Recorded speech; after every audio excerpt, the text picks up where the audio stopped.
Volkswagen's Transporter is claimed to be the world's most successful commercial vehicle. After all, it's been going for some 40 years now, and in that time they've built 6.7 million examples. Started life as a microbus version of the familiar old Beetle with a flat-four air-cooled engine in the back.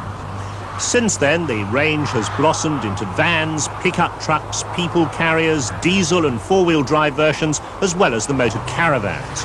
But now, VW have decided that it's time for a radical change in the concept of the vehicle and hence its mechanical layout.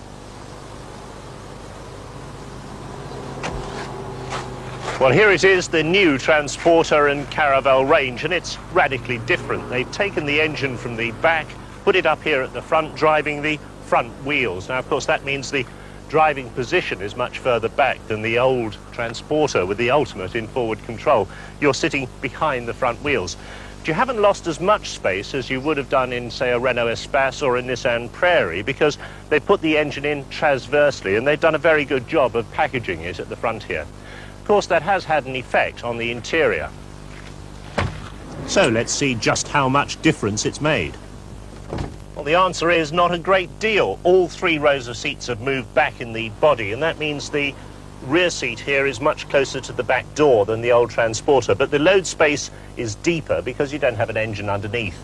All five of the passengers in the rear have an armrest. The seats are very comfortable. They've changed the design of this centre module, and it folds down to a coffee table if you're treating it as an executive limousine. The seat itself slots out easily and stows in the back if you want more luggage space, and these seats come out with the removal of 4 bolts. But it's not as flexible as the Renault Espace system, where you can position any seat where you want it in the interior of the vehicle. You can still walk through to the front though.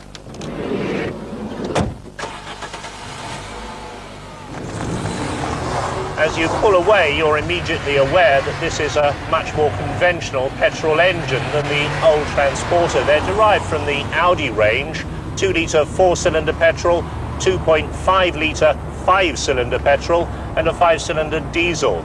But they've been detuned to suit the Transporter. They deliver their power low down in the mid-range, and they slog away really well.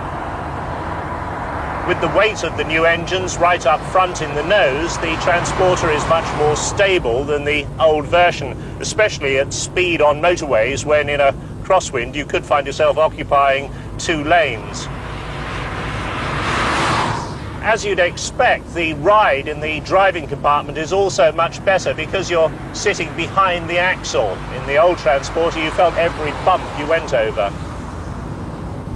On the old Transporter, you could slide open the centre windows. Now, on this one, they're fixed. They've given you an extra fan to ventilate the passenger compartment, but certainly my occupants in the back complained of feeling stuffy on long journeys. As you'd expect, the gear change is a great improvement on the old Transporter, where you had a sort of wand that felt as though you were stirring porridge. Now, like all Volkswagens, the new Transporter is very competent, but it does look a bit like a Ford Transit. You have to ask if they've sacrificed some of their individuality. It is a very conventional vehicle.